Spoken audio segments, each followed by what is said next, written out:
युक्ति संस्थान किसी परिचय का मोहताज नहीं रहा है। एक दशक से कार्यक्रम लगातार चल रहे हैं युक्ति संस्थान के। आज मेरे को सौभाग्य प्राप्त हुआ है कि जो गुफ्तगू में इंटरव्यूज की जो श्रृंखला इन्होंने चलाई है, उसमें मेरे को इंटरव्यू करने का मौका मिला है। सबसे पहले मैं आपका स्वागत करना चाहूँगा, रमेश जी, आपका और दर्शकों का। साथ ही चाहूँगा कि आप संस्था के बारे में कुछ बताएँ। सबसे पहले तो आपने कहा कि मेरी भूमिका में आप है, तो ये मूलतः भूमिका तो पत्रकारों की है।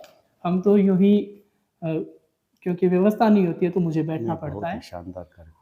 आपका स्वागत जो अभिवादन आपने मेरा किया है उसको मैं स्वीकार करूँ उससे पहले संस्था का अध्यक्ष होने के नाते मैं आपका बहुत-बहुत स्वागत करता हूँ, अभिवादन करता हूँ और जो तमाम दर्शक कार्यक्रम को देख रहे हैं, सुन रहे हैं, उनका भी संस्था की ओर से बहुत-बहुत स्वागत, अभिवादन। आपने कहा कि संस्था के बारे में आप बताएँ। करीब 13-14 वर्षों पहले एक विचार था कि हम महिलाओं के लिए कुछ करें। अपने राजकीय लोहिया महाविद्यालय में बड़ी बहन ही कहूँगा डॉक्टर सरोजी हारित और हमने मिलकर यूँ विचार किया कि अपन महिलाओं के बारे में क्या कर सकते हैं, उनके सशक्तिकरण के लिए अपन क्या कर सकते हैं। तो फिर हमने छोटे-छोटे कार्यक्रम करने शुरू किए। फिर हमें यूँ लगा कि अगर हम इसे संस्था का रूप देते हैं तो हम अपने जो कार्यक्रम है उन्हें प्रभावी ढंग से कर सकते हैं, सरकार के सामने रख सकते हैं, जो अधिकारीगण हैं उनके सामने रख सकते हैं। तो इसी विचार को लेकर हमने यह संस्था शुरू की। इसका नाम हमने रखा, इसके रजिस्ट्रेशन और जो आगे की जो प्रक्रियाएँ होती है वो, लेकिन मूल हमारा जो है वो महिला सशक्तिकरण को ही हम लेकर काम कर रहे हैं। रमेश जी, सबसे बड़ा सवाल जब एक संस्था की बात चलती है, तो सबसे बड़ा सवाल ये पैदा होता है कि उसकी फंडिंग कैसे होगी? हुँ, हुँ। उसको समायोजित करने के लिए, उसके कार्यक्रम लगातार करवाने के लिए एक फंड की आवश्यकता हुँ, होती है। हुँ। उसका जो मैनेजमेंट है, हाँ, वो हाँ। सबसे बड़ा हाँ, मैनेजमेंट हाँ, माना हाँ, जाता है। हाँ, हाँ। तो उसका बजट का जो हुँ, हुँ। प्रावधान है, वो हुँ, किस तरह से हुआ? किसका सहयोग मिला आपको हुँ, संस्था में? हुँ। उसके बारे में हाँ, हाँ। देखिए, बिना वित्तीय साधनों के तो हम कुछ भी नहीं कर सकते। हमने निरंतर कार्यक्रम किए लेकिन हमारे कार्यक्रम उस स्तर के नहीं थे कि हमें बहुत ज़्यादा पैसों की आवश्यकता पड़े। उदाहरण के लिए मैं आपको बताना चाहूँगा कि हमने जो सेमिनार संगोष्ठियाँ करवाई, जागरूकता के जो कार्यक्रम करवाए, उसमें हमारे जो संस्था के जो मेंबर थे, उसमें अधिकतर एडवोकेट है, कॉलेज प्रोफ़ेसर है, तो हमने उनकी सेवाएँ ली। हमने महाविद्यालयों में, विद्यालयों में जागरूकता के कार्यक्रम किए। वकीलों के थ्रू हमने कानूनी जो जागरूकता के कार्यक्रम हैं, वो किए। सेमिनार संगोष्ठियाँ जब हमने करवाई तो उसमें हमने एक व्यक्ति को पकड़ा कि आप अ, अपने सौजन्य से हमारा यह कार्यक्रम है, इसको हम करना चाह रहे हैं, तो आप हमें जितने भी उसमें पैसे लगते हैं, वो आप हमें दीजिए, तो हम एक अच्छा कार्यक्रम करना चाह रहे हैं, तो हमें किसी ने मना भी नहीं किया। बात रही जैसे संस्थाएँ चंदा लेती है, रसीदें काटती हैं, वो हमने अभी तक नहीं किया है। हमने सदस्यता शुल्क बोल के भी कभी मतलब जो संस्था के जो मेंबर हैं, उनसे भी हमने कभी कोई चार्ज नहीं किया।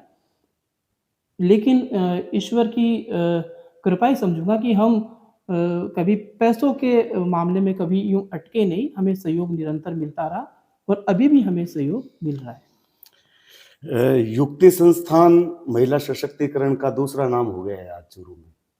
आपने अल्प समय में जो ये जागृति जो हुँ, फैलाई हुँ, है, हुँ। उसमें अगर योगदान कहा जाए, मुख्य रूप से अगर योगदान कहा जाए, तो किनका इस संस्था में योगदान रहा है, जिससे ये संस्था निरंतर प्रगति की ओर अग्रसर है? देखिए, वैसे तो अपन कोई अच्छा काम करते हैं तो सहयोग सभी का रहता है, लेकिन हमारी जो टीम है, उसका उल्लेख मैं रेखांकित करना चाहूँगा यहाँ पर। हमारी जो संरक्षक है संस्था की डॉक्टर सरोजी हारित, विदुषी महिला हैं, सभी जानते भी हैं। उनका मार्गदर्शन हमें निरंतर मिलता रहता है। उसके अलावा अगर मैं बात करूँ हमारे सदस्यों की, तो हमारे 4 तो वकील साहब हमारी संस्था में हैं, 2 स्कूल शिक्षा में जो प्रधानाध्यापक है, प्राचार्य हैं, वो हमारी संस्था में हैं। 2-3 अच्छे जो बिज़नेसमैन हैं, वो हमारी संस्था में हैं। तो यूँ करके हमारी जो टीम है, वो वाक़ई में बहुत एक अच्छी टीम है।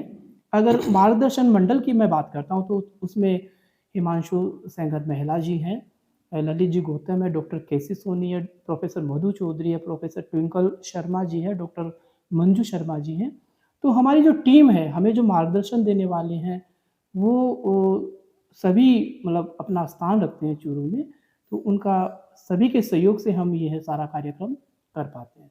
जी रमेश जी, एक सवाल और आपसे करना चाहूँगा यहाँ पर कि बहुत सारी संस्थाएँ नारी सशक्तिकरण को लेकर काम कर रही हैं। अपनी संस्था को किस तरह से पृथक रख पाते हैं उनसे? देखिए जैसा मैंने कहा कि हम जिनसे मार्गदर्शन लेते हैं वो अपने आप में विशेषज्ञ हैं। तो हमारी जो नीतियाँ बनती हैं, हमारे जो कार्यक्रम हम डिज़ाइन करते हैं, हम चाहते हैं कि वो केवल कागज़ों में नहीं रहे, वो ज़मीन पर आए। अगर आप वाक़ई में ज़मीन पर काम करेंगे तो आपके कार्यक्रम अलग दिखेंगे। उदाहरण के लिए मैं आपको बताता हूँ कि हमारा वोकेशनल ट्रेनिंग का कार्यक्रम चल रहा है।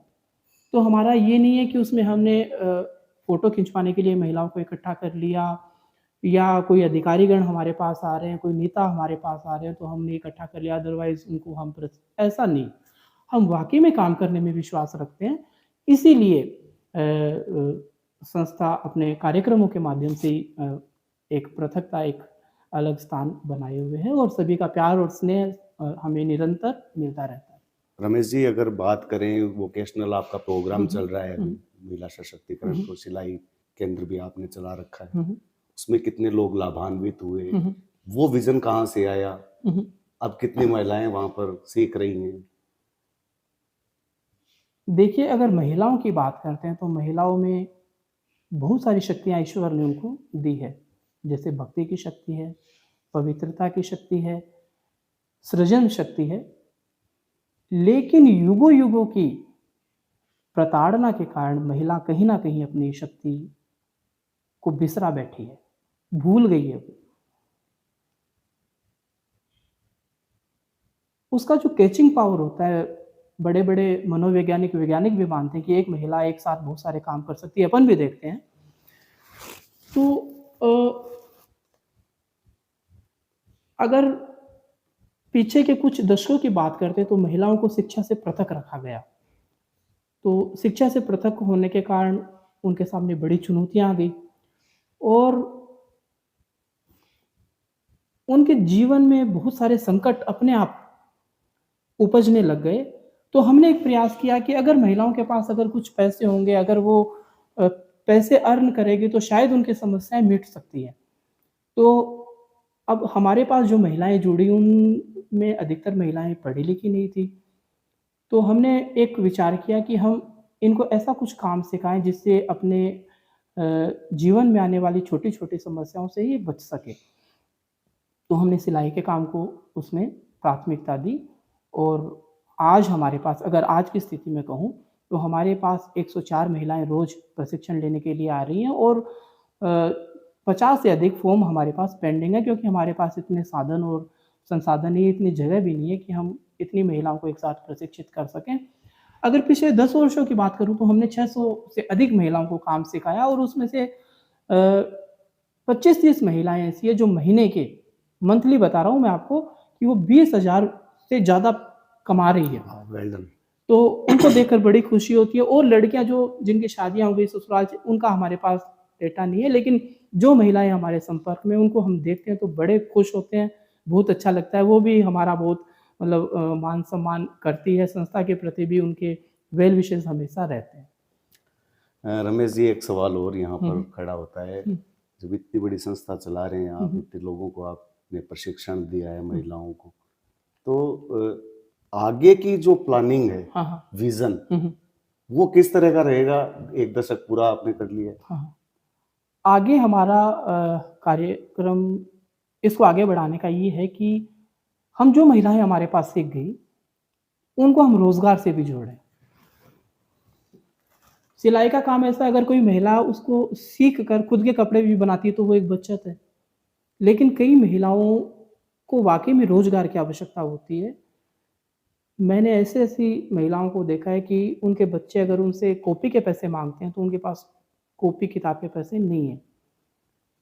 कईयों के पति नहीं है, अगर हैं तो वो कई बार शराब पीते हैं या अन्य जो भी बुरी आदतें हैं उसमें पड़े हुए हैं, कमा नहीं पाते हैं, अपंगता की स्थिति होती है कई बार।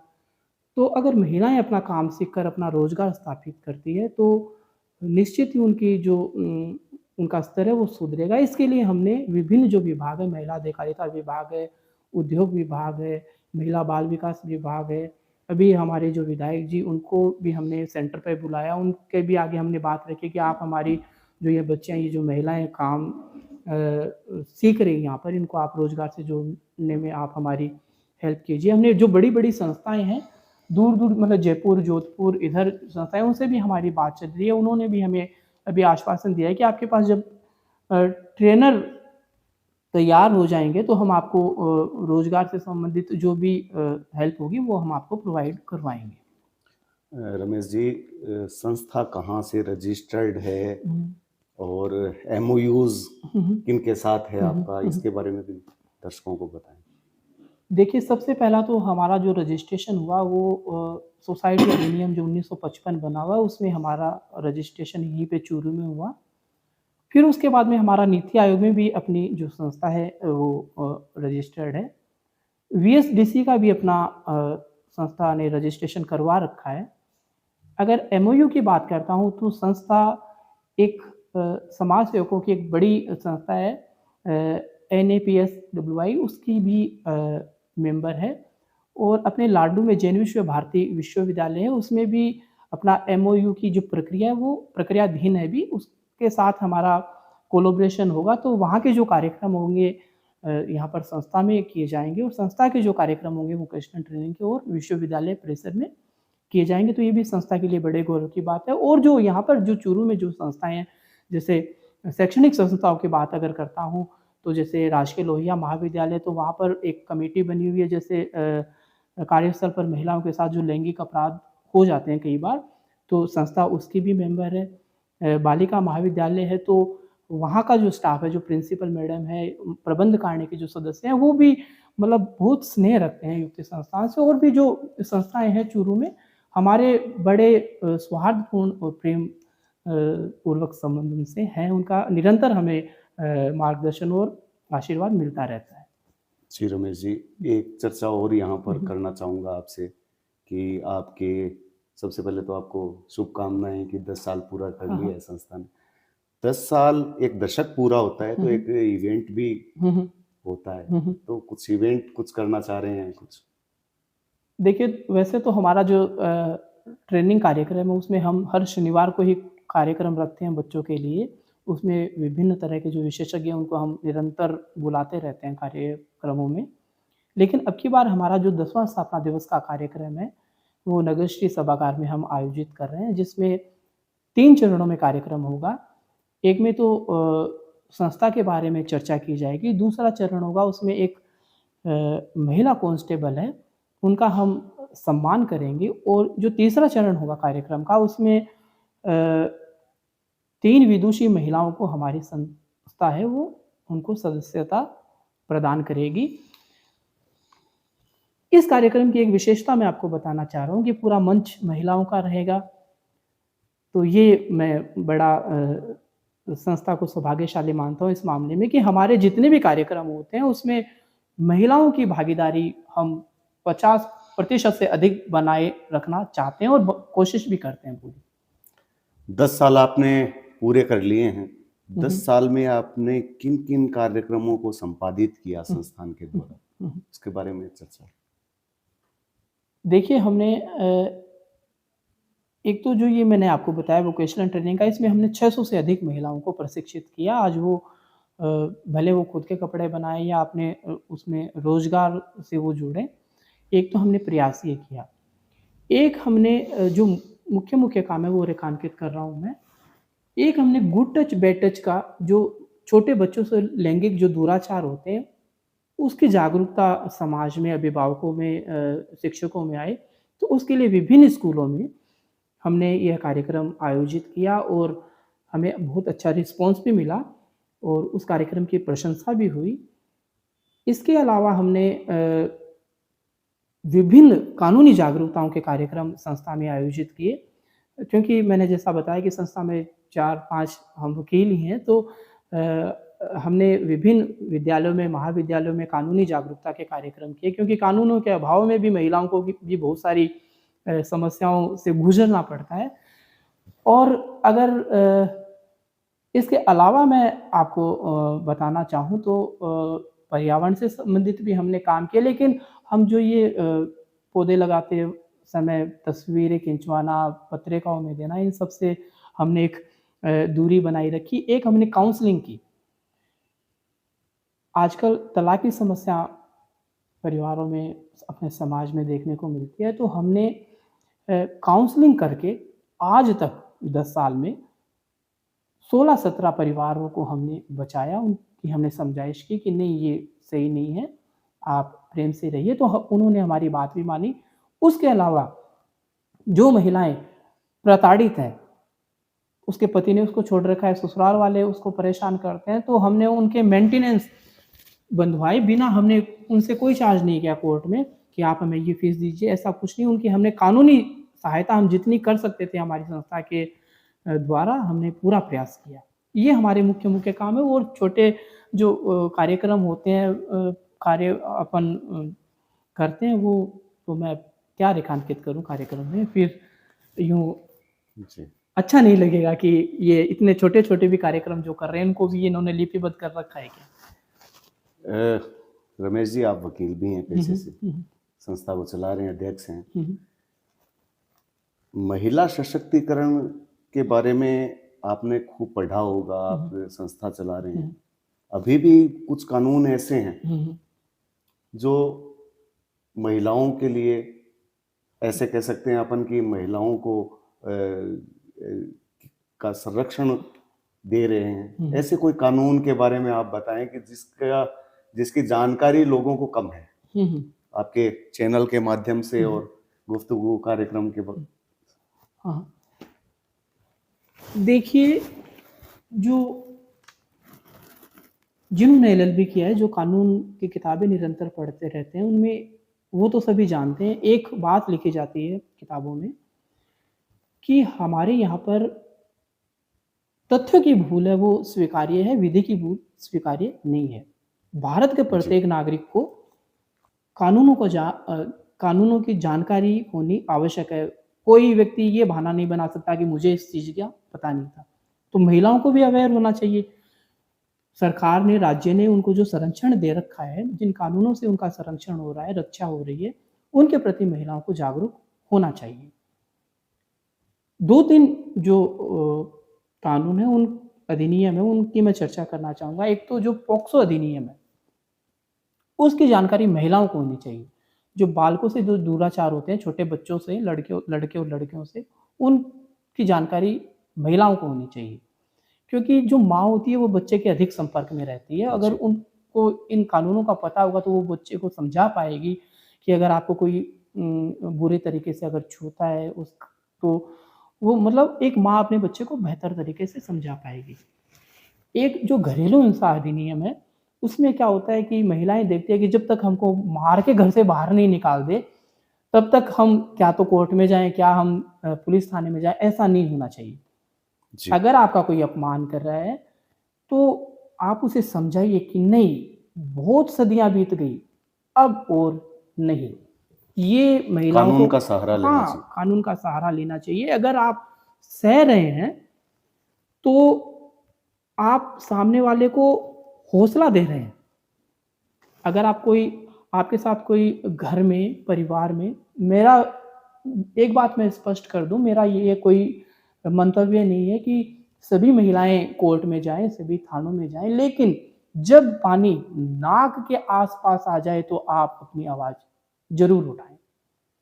महिला थाना या फिर कोर्ट। हाँ, जो भी, या फिर कोई अच्छी कोई संस्था है, कोई समाज सेवक है, या कोई और जो महिला है जो इसकी जानकार है, तो उससे आप मिलिए, तो शायद उस समस्या का अगर वहीं पर निस्तारण हो जाएगा, तो फिर आगे समस्याओं से हम बच सकते हैं। एक जो महिलाएँ, जो वर्किंग महिलाएँ हैं, उनके साथ उनके ऑफ़िस में, उनके कार्यस्थल पर अगर कोई किसी तरह की परेशानी है, तो उनको आवाज़ ज़रूर उठानी चाहिए। जी। प्रोग्राम गुफ्तगू का है, तो गुफ्तगू के बारे में भी आप बताएं। देखिए, गुफ्तगू कार्यक्रम, इस कार्यक्रम को बहुत प्यार भी मिल रहा है। इस कार्यक्रम के अगर उद्देश्य की मैं बात करूँ, तो क्योंकि संस्था शुरू से ही बौद्धिक कार्यक्रम करती आ रही है, सेमिनार, संगोष्ठी आयोजित करवाती आ रही है, तो हमारे सामने एक समस्या थी कि हम जब कोई सेमिनार करते हैं, तो उसमें मंच पर 3, 4, 5 लोग होते हैं। उनको पर्याप्त समय नहीं मिल पाता। वो 10 मिनट बोलेंगे, 5 मिनट बोलेंगे, क्योंकि सभागार में से भी जो दर्शक दीर्घा, उसमें से भी हमने विचार लेने होते हैं। तो फिर हमने विचार किया कि क्यों ना एक व्यक्ति को हम आधा घंटा खुलकर सुने, जी, उसके बारे में जानें। तो फिर हमने इस कार्यक्रम को डिज़ाइन किया। यह कार्यक्रम मैं दर्शकों को भी बताना चाहूँगा कि ये 4 साल का कार्यक्रम है, जो गुफ्तगू है। इसमें 100 इंटरव्यू होने हैं, 100 साक्षात्कार होने हैं। 100 में से 70 के करीब अपने चूरू के और 25-30 बाहर के लोगों, जैसे राजस्थान यूनिवर्सिटी के प्रोफेसर हो गए, बीकानेर यूनिवर्सिटी के प्रोफेसर हो गए, दिल्ली विश्वविद्यालय के प्रोफेसर हो गए, या अन्य जो विशेषज्ञ हैं, उनके साक्षात्कार इस कार्यक्रम में होंगे। 100 अंक होंगे। हर रविवार को हम 1 अंक प्रसारित करते हैं, तो 2 साल तो हमें इंटरव्यू में लगेंगे। फिर इंटरव्यू होने के बाद में संस्था इन इंटरव्यू के ऊपर एक ग्रंथ प्रकाशित करेगी, ताकि पूरे भारतवर्ष को पता चले कि चूरू में, खासकर चूरू में इतने विद्वान लोग हैं, उनके विचार पूरे भारत में, कहूँ पूरी दुनिया में पहुँच सके। यह जो कार्यक्रम है, इसमें मैं 1-2 अनुभव भी बताना चाहूँगा। कई संस्थाओं के हमारे पास फ़ोन आए कि आपने ये कार्यक्रम शुरू किया है, आपको देखकर हमने भी कार्यक्रम शुरू किए, लेकिन हमारे पास विशेषज्ञ नहीं आते, वो हमें समय नहीं दे पाते। जी, तो आप कैसे बुलाते हो उनको? आप चार्ज देते हो उनको, पैसे देते हो आप? मैंने कहा, हम ना तो पैसे उनको कभी देते हैं, न कभी लेते हैं। हमारी संस्था के प्रति उनका विश्वास है, उनका स्नेह। तो हमने तो आज तक, हमारे 41 एपिसोड हो गए, रिकॉर्ड हो गए 41, हमें आज तक किसी ने मना नहीं किया। दिल्ली यूनिवर्सिटी के प्रोफेसरों के भी इंटरव्यू हुए हैं, आरएस के भी हुए हैं, आईएएस के भी इंटरव्यू होने हैं, आरजेएस के इंटरव्यू भी इस कार्यक्रम में होने हैं, और जो नेता है, जो राज्यसभा के जो सांसद है, लोकसभा के जो सांसद है, उनके भी इंटरव्यू इस कार्यक्रम में होने हैं। सभी हमारे पास पूरे 4 साल का कार्यक्रम पूरा व्यवस्थित है। कई लोग बोलते हैं कि आप इस कार्यक्रम में यूँ नहीं बोलते कि इस कार्यक्रम को आप शेयर करो, इस पे कमेंट करो, इसको ये। तो हमारा उद्देश्य ये नहीं कि हम कोई सोशल मीडिया के माध्यम से पैसे कमाएँ। अगर पैसे कमाने होते तो हम रसीदें काट देते। 10 साल हो गए हमें, हम हमारा पूरा अकाउंट भर सकते थे पैसों से। हमारा उद्देश्य कदापि पैसे कमाना नहीं है। हमारा केवल और केवल एक ही उद्देश्य है कि जो विशेषज्ञ हैं, उनके विचार लोगों तक पहुँचे। रमेश जी, मेरे को भी मौका मिला है आज गुफ्तगू कार्यक्रम होस्ट करने का। आपने जो मौका दिया है वो शानदार, मैं कहूँगा। आपकी संस्था फल फूले और मेरी शुभकामनाएं आपको। और ये जो 42वां एपिसोड है, मैं आपको, जो आपका इंटरव्यू हुआ है, उसमें एक चीज़ मेरे जो जहन में, जो दिमाग में जो बैठी है, वो ये एक बैठी है कि आपने कहा कि हम प्रचार प्रसार नहीं करते, हमने फोटो नहीं खिंचवाई कार्यक्रमों की, प्रोग्राम्स करवाते हैं तो मीडिया को नहीं देते। मेरा यहाँ आपको थोड़ा सा सुझाव है कि इसको अगर अपन इस तरह से सोचें कि इसका प्रचार प्रसार होगा तो और भी लोग मोटिवेट होंगे। तो मोटिवेट होने के लिए इनका प्रकाशन भी होना जरूरी है, ये इलेक्ट्रॉनिक मीडिया में भी जाना जरूरी है, ये पत्र पत्रिकाएं जो चल रही है उनमें भी जाना चाहिए। तो आपका जो विजन है वो और भी बढ़ेगा, इससे आपको सुझाव भी मिलेंगे और भी लोगों को प्रेरणा मिलेगी आपके प्रोग्राम से। तो इसको जो युक्ति संस्थान का जो आपने जो मोनोपोली है, इसको थोड़ा सा चेंज करें। और मेरी शुभकामनाएं आपके साथ। बहुत बहुत धन्यवाद, बहुत बहुत शुभकामनाएं। जय हिंद। जय हिंद।